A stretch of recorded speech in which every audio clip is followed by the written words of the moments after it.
لا تخلي ما حولك يكسرك. خلي عندك روح الصمود، اصمد. الظروف مو ثابتة، الظروف تتغير. علي بن أبي طالب عليه السلام أو تنسب لأحد الأدباء يقول: ما بين غمضة عين وفتحتها يغير الله من حال إلى حال. الظروف أبد ترى ما تستمر. لا تخلي الداير مدايرك يقهروك.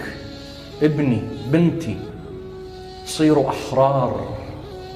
الإنسان الحر هو الذي يقهر ما حوله وليس يقهر لما حوله.